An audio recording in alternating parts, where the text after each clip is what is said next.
as I draw to a close, I want to mention that markets work best when they function in the interest of both providers of capital, that is the savers, and also the users of capital.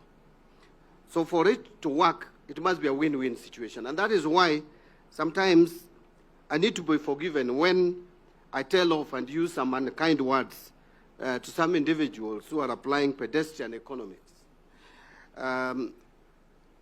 They seem not to appreciate and respect the principles of capital markets. And sometimes I find it difficult to forgive them. So, Your Excellency, when you see me a bit rough on them, you'll understand. But let me conclude by also echoing what the chairman of NSC said, that economic performance are in numbers, and you'll see it. And you cannot twist those numbers, and you cannot politicize the numbers, because they are there to be seen. If in 2022, Your Excellency, when you took over the leadership, our market capitalization was at 1.2 trillion. That's a fact. And if it is today 3 trillion, it's also a fact. Or is it over 3 trillion? So if from 2022, since independence to 2022 is 1.2, and now it is 3 years into your presidency, and then someone is saying you have not done well as a president, you want to ask how the else would the government perform? Because the performance of the economy is reflected in many, many ways. And one of them is the capital markets. If you have a strong, resilient capital market, it means people have confidence in that economy and they're investing. No one will invest in an economy where they don't have confidence in. And these are both foreign and local investors. And by the way, we are seeing, despite the noise that you see around in funerals and other places, and they have now included the churches, unfortunately. Kenyans have confidence in their economy because you see more local investment coming in to the capital market. So, Your Excellency, and I'm not saying this because I'm a psychophant, I'm just saying the truth. And the truth is that this economy is doing much better. Two more things. Your Excellency, when you came into office, and when I listened to you at one point, when we take a lot of time sitting at State House to just think on how to get this economy out of problems, or out of struggles. I hear that when you came in, you were sitting longer hours. I don't pity you. I don't envy you, Your Excellency. But at times we take too much time thinking of how to get our economy out of where it is or it has been. It is because leaders who were there before did not take time to address some of the challenges that were so obvious. For example, you are in 2022, 2023, coming to 2023, and there is a Eurobond of $2 billion US coming up for payment in June, as a bullet payment in June 2024, and you don't put in place any strategy to deal with that. To the extent you expose an economy so dangerously that Kenyans in early 2024 could not even find dollars if you went to the bank to get dollars to pay school fees for your child abroad. If you went for $2,000, if you are lucky, you'd get only 500. Your Excellency, I'm happy that under your leadership, we have managed to de-risk this economy. We have managed to reduce the possibility of near-term debt default to the extent that those who are rating us out there, I have come up with positive rating.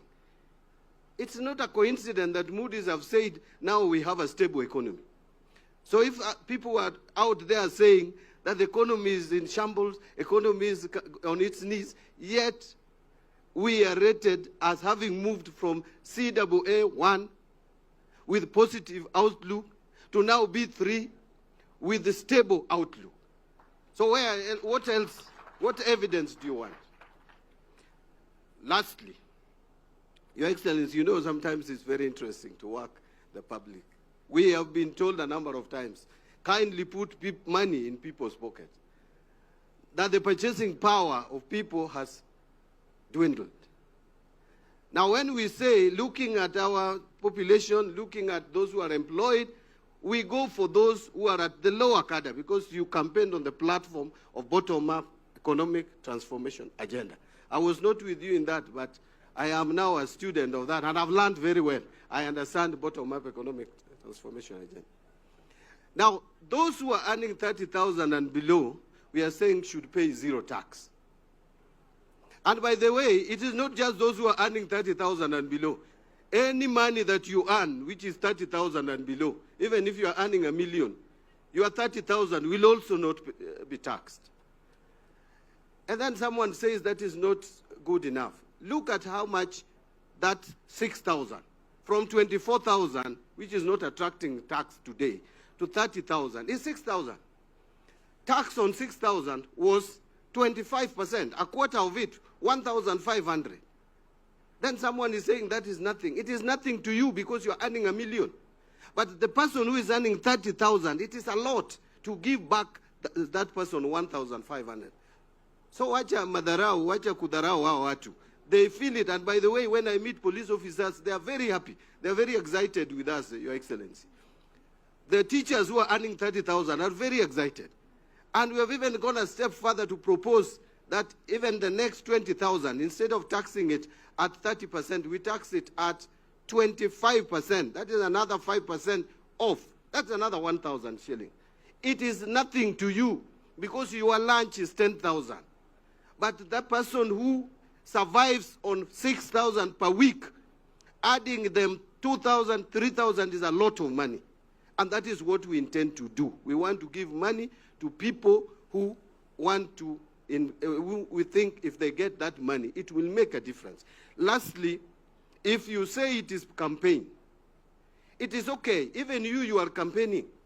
That is why you are scandalizing the 1,500 that we are giving these people. If it is campaign tool and it gives money back to the pockets of Kenyans, it is okay. It's a good campaign strategy. Your Excellency, we should continue with this campaign strategy so that Kenyans can get more money into their pockets. Anyway, let me not change. This is your day, Your Excellency.